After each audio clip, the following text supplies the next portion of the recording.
Hello everyone, আমার নতুন আরো একটা ভিডিওতে তোমাদের অনেক অনেক ওয়েলকাম। তোমাদের সাথে এই ভিডিওটা শেয়ার করার জন্য অনেক দিন ধরে ওয়েট করছিলাম, তবে কাজটা শেষ করার জন্য একটু সময় লেগে গেছিল। হ্যাঁ, দেখে তো বুঝতেই পারছো, ক্লে দিয়ে কিছু জুয়েলারি বানাচ্ছিলাম। এই কাজটা অনেক দিন ধরেই করব করে ভাবছিলাম, তবে সাহস সেভাবে করে উঠতে পারছিলাম না। তো ফার্স্টে যেটা বানিয়েছিলাম একটা প্রজাপতি। তো আমি কোনো রকম জিনিসপত্র কিনিনি, সমস্তটাই নিজে হাতে বানিয়েছিলাম। এই ছিল প্রজাপতির ফাইনাল লুকটা। একটা বানানোর পর এত ভালো লেগেছিল আমার, সত্যি কথা বলতে নিজের কাজটা দেখে নিজেই অনেকটা খুশি হয়েছিলাম। ঠিক যেভাবে প্রজাপতিটা তৈরি করতে চেয়েছিলাম ঠিক সেভাবেই হয়েছে। কাজটা করে খুশি হওয়ার সাথে সাথে কিন্তু অনেকটা সাহস পেয়েছিলাম, তাই বেশ কয়েকটা জুয়েলারি বানিয়েছিলাম। এই জুয়েলারিটা বানিয়েছিলাম দুর্গাপূজার সময় পরার জন্য। সামনেই যেহেতু আমাদের দুর্গাপুজো, আর মা দুর্গার কিন্তু এই পদ্মফুল ভীষণ প্রিয়।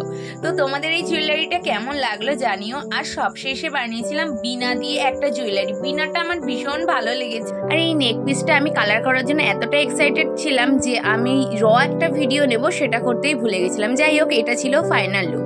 তো সমস্ত আমার ক্লে জুয়েলারিগুলো আমার কমপ্লিট হয়ে গেছে। তোমাদের কোন জুয়েলারিটা বেশি ভালো লাগলো কমেন্ট করে জানিও। আর এদিকে আমি তোমাদের একবার করে প্রত্যেকটা জুয়েলারি পরে দেখাচ্ছি। এই প্রজাপতিটা তো আমার সব থেকে বেশি পছন্দ হয়েছে। আর যেহেতু এই প্রথমবার আমি ক্লে জুয়েলারি বানাচ্ছি, তো আমার সেভাবে কোনো আইডিয়া ছিল না যে আমি কতটা পারফেক্ট করতে পারবো বা কতটা ভালো করতে পারবো। জানিও না ঠিক তোমাদের কতটা ভালো লাগছে।